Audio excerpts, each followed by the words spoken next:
Bien, ya hechos los anuncios iniciales, vamos a pasar al tema del día. Como dije, el pasado 1 de septiembre se celebró el Día de la Dactiloscopía y se escogió ese 1 de septiembre en honor a Juan Bucetich, un policía bonaerense, creador del sistema dactiloscópico argentino. Juan Bucetich además fue quien descubrió el verdadero valor de las huellas dactilares para resolver crímenes, el primero en resolver un crimen utilizando las huellas dactilares, un crimen ocurrido en la ciudad de Necochea en 1892. También fue la primera persona en el mundo que realizó una ficha dactiloscópica justamente un 1 de septiembre, pero del año 1891. Ahora sí, ¿qué es la dactiloscopía? Antes tenemos que responder a otra pregunta que es la papiloscopía. La papiloscopía es una disciplina técnico-científica que estudia íntegramente la conformación y diseño de las crestas papilares humanas situadas en los dígitos, en las palmas de las manos y en las plantas de los pies, con el fin de establecer categórica e indubitablemente la identidad física de las personas. El vocablo está compuesto por las palabras latinas papilos, que significa papilas, y scopien, que significa examinar u observar. La papiloscopía tiene 3 ramas técnicas y de aplicación.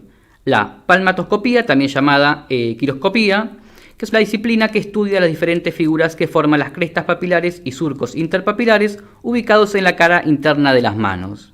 La pelmatoscopía, por su parte, es la disciplina que estudia las diferentes figuras que forman las crestas papilares y surcos interpapilares ubicadas en la cara plantar del pie.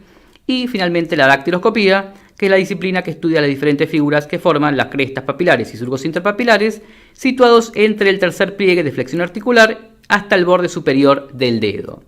En otras palabras, la dactiloscopía es una ciencia que trata de la identificación de las personas por medio de las figuras o impresiones digitales. Dichas figuras son conocidas también con el nombre de dactilogramas y se encuentran, como decíamos, desde el tercer pliegue de flexión articular del dedo hasta el borde superior del mismo. Estas figuras se encuentran en el tejido epidérmico y dérmico. Dentro de los dactilogramas tenemos que distinguir entre dactilograma natural y dactilograma artificial, que es el que se obtiene con la toma de huellas con la tinta. Ambos se corresponden mutuamente como el grabado y su estampa. Y debemos también tener presente que en el artificial la figura se halla invertida con respecto a la posición del papilograma natural. Es decir, yo tengo mi huella digital, que por ejemplo tengo el arco en la derecha, pero cuando lo doy vuelta para hacer la toma de la huella, va a quedar obviamente del lado izquierdo. Bien, por otra parte, las huellas que dejan las manos en el hombre con los distintos objetos que toca también constituyen un verdadero dactilograma que, aunque escapa a simple vista, se revela por medio de procedimientos adecuados. Es decir, yo cuando toco este vaso, la mesa, el libro, etc., voy dejando mi huella que a simple vista no se ve, pero que con distintos polvos, distintos reactivos, se revelan. Es lo que se usa para justamente ver la huella en las escenas de crimen, por ejemplo. Bueno, la dactiloscopía es una ciencia de aplicación fundada en una verdad absoluta. La función principal de la dactiloscopía consiste en la de obtener de forma absoluta e inequívoca la identidad de las personas. Y esta condición de absoluta e inequívoca proviene de los fundamentos de la dactiloscopía, que son 3: la inmutabilidad, la perennidad y la variedad. ¿Qué quiere decir inmutabilidad? Bueno, que la figura digital no se altera ni en su forma ni en su alineamiento de las crestas papilares. No, es imposible poder alterar la figura digital. Tampoco también plantal y lo mismo, ¿no? La perennidad significa que el dibujo digital se forma en el feto y permanece en el hombre durante toda su vida. Solo desaparece con la degradación de la materia. Se forma creo que la tercera semana en el feto y permanece hasta que uno muere. La variedad significa que la gama de dibujos es infinita, variando de una persona a otra y la misma persona en sus 10 dedos. No existen 2 personas que tengan el mismo dactilograma o la misma combinación de dactilogramas de los 10 dedos. Ni siquiera en el caso de los gemelos. Vamos a hablar un poco ahora de la historia de la dactiloscopía. Podemos comenzar con el periodo prehistórico, o mejor dicho, precientífico. Los dibujos digitales constituyen una de las primeras nociones cuyo conocimiento haya tenido la humanidad primitiva. Podemos mencionar, por ejemplo, la gruta de Almería en España, que seguramente estamos viendo la imagen, donde existen, entre otros motivos, manos calcadas o contornos de manos. Ello muestra que los hombres cavernarios sentían una atracción hacia las formas manuales. Lo mismo podemos encontrar también en la cañada de Neuquén, aquí en nuestro país. Con el correr de los siglos, los dibujos digitales se notan puestos o grabados deliberadamente en la alfarería antigua. En el 2800 a.C., por ejemplo, en la antigua ciudad de Ur, hay un muro en donde fue hallado 2 impresiones digitales hundidas en arcilla intencionalmente. Fue en Oriente en donde la dactiloscopía ha sido desde hace mucho tiempo practicada. En Japón, por ejemplo, están las leyes de Taiyo, escritas en el 702, que establecen que en los procesos de divorcio todo el que no sabía firmar debía agregar a la solicitud correspondiente la impresión digital que era considerada una firma. Algo parecido pasaba también en China y en Corea. En China, ya para el siglo XIII, habían distinguido 2 tipos de dibujos digitales, el Lo y el Qi, que se corresponderían con el cuarto y el segundo tipo fundamental del sistema dactiloscópico argentino. Pasamos entonces luego al periodo científico de la dactiloscopía, que comprende de los años 1664 a 1891. Durante este periodo podemos destacar diversas personalidades quienes contribuyeron de una manera u otra al surgimiento o engrandecimiento de la dactiloscopía. Iniciamos este recorrido con el doctor Marcello Malpighi, que es un anatomista italiano que estudió y descubrió la anatomía papilar. En su tratado sobre las capas de la piel señala las diferencias entre las crestas papilares, descubre los orificios sudorípados que están en las crestas en los surcos y clasifica también las diferentes capas celulares de la piel en capa córnea, capa transparente, capa granulosa, capa de Malpighi y a capa basilar.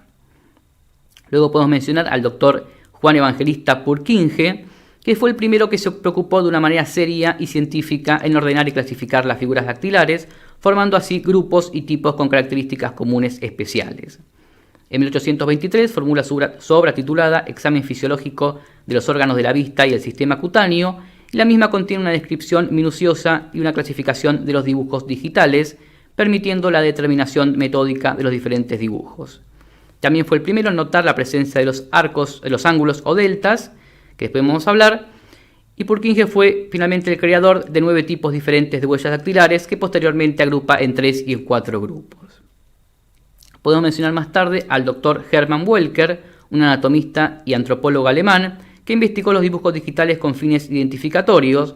En 1856 tomó una impresión de su propia mano, tenía entonces 34 años y repitió esa impresión a la edad de 75 años y publicó más tarde esas 2 figuras. Y al hacerlo no tuvo otra idea que demostrar la permanencia de la figura o huella dactilar, lo que hablábamos antes, la perennidad y la inmutabilidad. Sir William Herschel era un administrador inglés de un distrito de Bengala en la India y comenzó en 1856 a utilizar la práctica de impresiones digitales. Su objetivo era autentificar los contratos relatados en lengua bengalí y en vez de firmarlo, los hindúes aplicaban un dedo mojado en tinta que evitaba todo reclamo ulterior. Luego llegamos al Dr. Henry Fuld, médico del Hospital de Tokio, que estudió la cerámica histórica japonesa, observando en ellas numerosas impresiones papilares. El Dr. Fuld indicaba la posibilidad de descubrir de un criminal con las impresiones de las huellas dactilares. Daba una técnica para tomar las impresiones digitales con una placa de estaño y tinta. Llegamos así al Dr. Francis Galton, un médico y antropólogo inglés, que recopiló desde el año 1888 las investigaciones de sus antecesores sobre las huellas dactilares, efectuando una serie de comprobaciones personales. Los principales aportes de Galton fueron, por un lado, la descripción de los fundamentos de la dactiloscopía, eso que hablamos recién, inmutabilidad, perennidad y variedad, la ampliación de la clasificación en 50 tipos diferentes, la creación del procedimiento de contaje de crestas, que es muy importante para su clasificación, vamos a verlo más adelante. Y también otro de los principales aportes de Galton fue la clasificación de las minucias, que también vamos a ver más adelante. Llegamos entonces finalmente a el sabio Juan Vucetich. Juan Vucetich nació el 20 de julio de 1858 en Lesina, antiguo imperio austrohúngaro. Llegó a Argentina en 1884 y en el 88 ingresó al Departamento Central de Policía de la provincia de Buenos Aires en la ciudad de La Plata. Y a través de la lectura de un artículo de una revista científica francesa sobre la dactiloscopía, toma conocimiento de los trabajos de Galton y crea un nuevo sistema de identificación que bautiza con el nombre de ignofalangométrico, derivado de las palabras signo, falange y medida. Y el 1 de septiembre de 1891, lo que comentábamos antes, identificó por primera vez a 23 procesados con una nueva método de identificación, este método que él había creado. Y para ello diseñó el formulario llamado ficha dactiloscópica. Tras el éxito en esa tarea, en el año 1892, la Suprema Corte de la Provincia de Buenos Aires lo autoriza para identificar por medio de este nuevo sistema a los penados de la cárcel local de la ciudad de La Plata. Esto después se extendería a otras cárceles bonaerenses. También fue el primero en esclarecer un crimen identificando al autor a través de la dactiloscopía, un crimen ocurrido en la ciudad de Necochea en 1892, cuando la vecina Francisca Rojas asesina alevosamente a sus 2 hijos y se hiere a ella misma simulando un ataque y acusa del hecho a un humilde vecino del lugar. La inspección ocular revela la existencia de impresiones digitales, tintas en sangre, en la puerta del rancho. Bucetich las analiza y comprueba que pertenecen a Francisca Rojas, quien más tarde termina reconociendo el crimen. Este hecho contribuyó a la difusión y al prestigio de la dactiloscopía, y también este hecho marcó que la Argentina fuera el primer país del mundo en reemplazar el uso de la antropometría por la clasificación de huellas dactilares. Este nuevo método de identificación fue adoptado por muchos países del mundo. En 1896, Juan Bucetich crea el sistema dactiloscópico argentino, compuesto por 4 tipos fundamentales: arco, presilla interna, presilla externa y verticilo, que después vamos a verlo más en detalle. Este sistema es considerado superior al de Galton, por lo tanto fue adoptado también por casi todos los países. Y este sistema también lo llevó a dar charlas y conferencias por todo el mundo y a recibir distintas distinciones. En 1911, como una culminación a este gran camino de Bucetich, se promulga la Ley Nacional 8129 de Enrolamiento General, que establece la identificación de todos los ciudadanos mayores de 18 años por medio de las impresiones digitales. Esta ley da lugar a la creación del archivo dactiloscópico más numeroso del país, cuya organización fue conferida, por supuesto, a Juan Bucetich. Ahora sí, ¿qué es el sistema dactiloscópico argentino? Bueno, el sistema dactiloscópico argentino fue creado, como dijimos, por Juan Bucetich en el año 1896 y dado a conocer el 24 de diciembre de ese año en la ciudad de La Plata. Bucetich reduce los 101 tipos de dibujos originales del sistema ignofalangométrico en 4 tipos fundamentales: arco, presilla interna, presilla externa y verticilo. Este sistema se ha adoptado en la mayoría de los países del mundo debido a sus diferencias favorables respecto a otros sistemas dactiloscópicos en uso.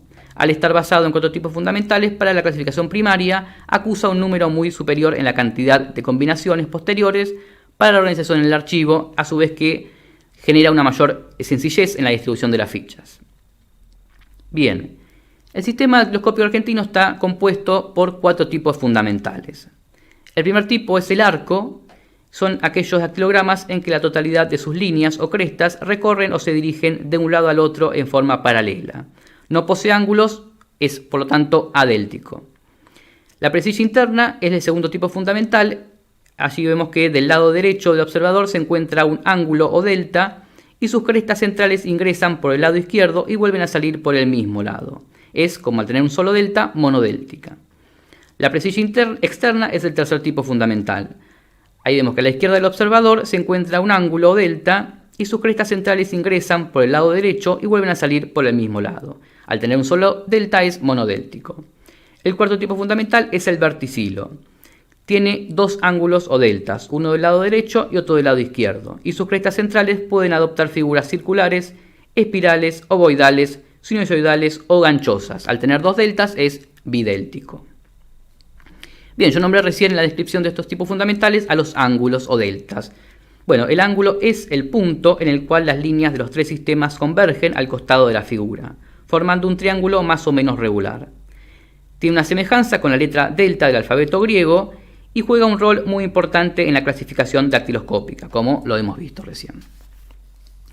Como parte también del sistema dactiloscópico argentino podemos mencionar el formulario decadactilar, con las impresiones de los dactilogramas de ambas manos, las de 10 dedos, que se denomina individual dactiloscópica. Cada individual dactiloscópica consta de la serie, que son los dactilogramas de la mano derecha, y la sección, que son los dactilogramas de la mano izquierda. A su vez, la serie comprende la fundamental, es el pulgar derecho, y la división, que son los otros dedos. Y la sección, es decir, la mano izquierda, comprende la subclasificación, que sería el pulgar izquierdo, y la subdivisión, que son los otros dedos. El formulario debe ser de papel blanco satinado. Esto es para evitar que cuando se saque una fotocopia quede con ese color gris que dificulta un poco la visión. La ficha tiene un formato de 20 por 9 centímetros. En el anverso presenta un espacio que varía para cada dedo entre 35 y 25 milímetros. Las 5 carillas ubicadas en la parte superior corresponden a la mano derecha, o sea, a la serie, y las 5 restantes ubicadas en la parte inferior a la mano izquierda, es decir, a la sección. Dentro de cada casilla, en el extremo superior derecho, se encuentra otra más pequeña de 1,5 por 1 centímetro, y en su interior se colocan las clasificaciones que corresponden a cada dactilograma. En el dorso del formulario se colocan los datos filiatorios, la fecha de identificación, la firma del identificado y la firma del identificador o algún dato más si es necesario. En la práctica de la clasificación, los tipos fundamentales se designan de la siguiente forma. A los arcos se le pone una letra A para los pulgares y la cifra 1 para los demás dedos. La presilla interna, la letra I para los pulgares y el número 2 para los demás dedos. La presilla externa, la letra E para los pulgares y el número 3 para los demás dedos. Y en el caso de verticilo, la letra B corta para los pulgares y el número 4 para los demás dedos. Eso se pone, esas letras y números, en los cuadraditos que mencionábamos antes. Por ejemplo, podemos decir que tal persona tiene una serie, o sea, en la mano derecha, B4431. Quiere decir que el dedo pulgar es un verticilo, que estos dos dedos son verticilo, presilla externa y arco. Los dactilogramas que a causa de escoriaciones, es decir, lesiones, no se pueden determinar su tipo fundamental, son clasificadas con la letra X. Y en caso de amputación, el dedo amputado es clasificado con un 0. Si la amputación fuese total, a lo largo de la serie o la sección, es decir, a lo largo de la mano, se anota AMP total. En el caso de anquiliosis o de parálisis, si es parcial, se consigna en el cuadradito ANC y si es total, ANC total. También, como parte del sistema dactiloscópico argentino, podemos mencionar la toma de impresiones digitales. En dactiloscopía existen dos maneras de tomar las impresiones. Una de ellas es la antero-posterior, que es la que usa Vucetich en su sistema, y la otra es la rodada, la de Henry, donde el dedo rueda, que es la más útil, la que se utiliza con más frecuencia, porque con la forma rodada se ven mejor los arcos, los ángulos y los deltas, ¿no? Que, como vimos, es importante para la clasificación. Las huellas digitales pueden presentarse bajo tres aspectos diferentes: la impresión modelada, la impresión visible y la impresión latente. La impresión modelada son las que se imprimen con las materias plásticas, por ejemplo, en la cera, en la pintura, en la goma, cuando queda la huella. Después, las impresiones visibles son con la tinta y deben ser realizadas por un especialista, por un dactiloscópico, para evitar que se conviertan en una mancha que no se puede ver ni se puede clasificar. Y después están las impresiones latentes, que lo comentábamos antes, que son invisibles a la luz directa, que son sobre objetos lisos como vidrio, vasos, muebles de madera, que son reveladas a través de químicos o sustancias específicas. Los elementos que se utilizan para la dactiloscopía, para la toma de impresión, son la planchuela de acrílico para poner la tinta, el rodillo de goma para distribuirla, un madero liso y la tinta, por supuesto, y el formulario. También en el caso de cadáveres se utiliza la cuchara post-mortem. Para clasificarlos se utilizan lupas, tanto fijas, cuentahilos como binoculares, y también es importante en la dactiloscopía utilizar elementos de higiene como el alcohol en gel, guantes o barbijo en el caso de los cadáveres. Como último punto de este sistema dactiloscópico argentino, podemos mencionar la organización del archivo decadactilar. El sistema dactiloscópico de Vucetich se compone de 1024 series en la siguiente forma: 256 series para la letra A de arcos, 256 series para la I, presilla interna, 256 series para la E, presilla externa, y 256 series para la B, verticilos. Estas combinaciones, este número se obtiene aplicando la fórmula de combinar cada tipo fundamental por los 4 tipos fundamentales de los otros dedos, ¿no? Cada serie combina además con las 1024 secciones, es decir, con la otra mano, obteniendo 1.048.576 combinaciones absolutamente diferentes. Todo este procedimiento de clasificación y de fórmula nos servirá para organizar el archivo dactiloscópico. En este tipo de archivo dactiloscópico, las individuales no se archivan por sus apellidos o nombres, tampoco por el número de documento, sino únicamente por las figuras o dactilogramas. Por ejemplo, la primera sería A111 y la última sería 4BBB. Bien, tenemos ya el sistema. Ahora la pregunta es: ¿cómo hacemos para identificar a una persona? Por ejemplo, ¿cómo hacemos para comprobar que una persona es quien dice ser? Bueno, lo primero que hay que hacer es tomar una impresión digital y después compararla con la huella del archivo que tengamos o con la toma que le hicimos previamente en el caso de entrada y salida. Por ejemplo, yo entro a la radio y me hacen una impresión del dactilograma, Y después cuando salgo me toman otro y comparan para ver si yo soy la persona que salgo, ¿no? Que entré. Bueno, este proceso de comparar ambos dactilogramas se llama cotejo dactiloscópico. Como dijimos, entre los miles de millones de personas que existen y que han existido, no hay dos personas que tengan la misma huella digital. En ese contexto, solamente 4 tipos fundamentales obviamente no alcanzan. Entonces, dentro de los tipos fundamentales podemos mencionar a los subtipos, que además sirven para aplicar una segunda clasificación a los tipos fundamentales y agilizar de esa forma la búsqueda en los archivos dactiloscópicos. Los subtipos del sistema de Busetit son, para el arco común, con caída a la izquierda, con caída a la derecha y angular. En el caso de las presillas, tanto interna como externa, podemos encontrar la presilla común, la presilla intervenida, la presilla interrogante y la ganchosa. En el caso de los verticilos, podemos encontrar un verticilo circular, espiral, ovoidal, sinusoidal o ganchoso. Otros sistemas como el de Galton se dividen por ejemplo, a los presillas y verticilos, a las presillas por el contagio de crestas que comentábamos recién, trazando esa línea de Galton y contando cuántas crestas hay entre el delta y la cúspide de la SA central. Bueno, esta subclasificación hace un filtro, aumenta las posibilidades de combinaciones, pero sigue siendo muy abarcativo para el número para poder llegar a identificar a una persona. Entonces tenemos que recurrir a las minucias o puntos característicos. Todos los dactilogramas contienen entre 30 y 35 puntos característicos, algunos más. Las crestas papilares, que en su evolución conforman las diversas variedades de diseños digitales, palmares y plantares, adoptan en el transcurso de su recorrido ciertas formas que sirven como precisos elementos de comprobación y referencia en la operación que tiene por objeto la verificación de la identidad de las personas. Estas minucias o puntos característicos son 7. El punto, que es la expresión mínima de una cresta papilar. El islote, es una pequeña línea aislada mayor que el punto. La cortada, que es una línea suelta o prolongada que puede hallarse aislada entre 2 o más o ser la continuación de una línea interrumpida. El encierro, que es una línea a la cual se adhiere por los extremos otra y que adopta formas distintas, circular o ovoidal, en posición vertical u horizontal. La horquilla, que es una línea a la cual se adhiere otra en su mayor curvatura y puede presentar una posición vertical u horizontal. La bifurcación, que es una línea a la cual se adhiere otra en cualquier otro punto de su curso, formando ambos un ángulo agudo. Y el extremo de línea, que es una línea que puede tener origen y presentarse de diversas formas, que queda interrumpida en uno o en otro extremo o en ambos, sin solución de continuidad. Y por otro lado también está el empalme, que algunos autores consideran como un octavo punto característico, al que denominan empalme por su parecido a las vías férreas, pero como podemos apreciar a través de su representación, es tan solo una doble bifurcación.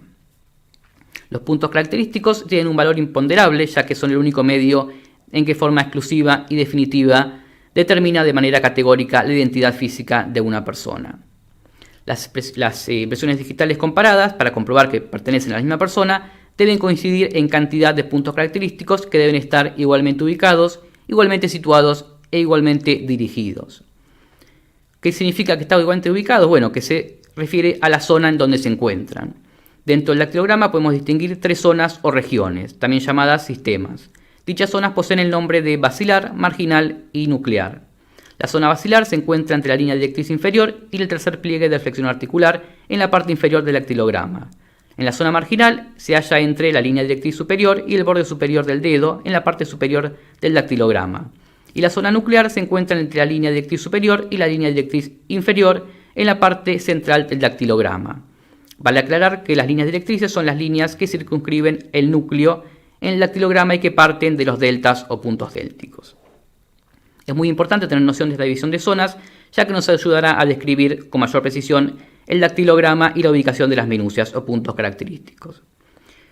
Cuando hablamos de igualmente situado, hacemos referencia a la posición del punto con respecto al eje del dactilograma. En este caso hay que partir de un punto de referencia. Por ejemplo, la minucia X está situada a 5 crestas de derecho a la asa central, por ejemplo. Igualmente dirigidas, tenemos que tener en cuenta si está dirigida ascendente o descendente, vertical, horizontal, etc. Bueno, como ejemplo, para explicarlo mejor, vamos a tomar un extracto de un informe dactiloscópico que dice, por ejemplo, la minucia 1, clasificada como horquilla, se halla ubicada en la zona nuclear, Está situada desde el punto vértice a 7 crestas en dirección del borde superior izquierdo y se encuentra dirigida de forma descendente oblicuo inferior izquierdo. La minucia 5, clasificada como encierro, se halla ubicada en la zona basilar. Está situada desde el punto vértice a 2 crestas en dirección al borde basilar derecho y se encuentra dirigida en forma horizontal. La minucia 9, clasificada como horquilla, se halla ubicada en la zona nuclear. Está situada desde la minucia 7 a 4 crestas en dirección del borde superior izquierdo y se encuentra dirigida de forma ascendente oblicuo superior derecho. Bueno, parece difícil, pero no es tan difícil.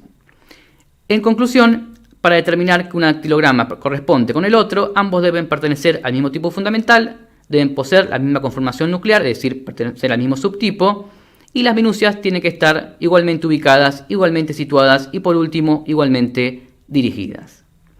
Bien, con esto ponemos fin a este informe sobre la dactiloscopía, un informe que tuvo como objetivo rendir homenaje a Juan Vucetich y a esta hermosa disciplina tan interesante como apasionante.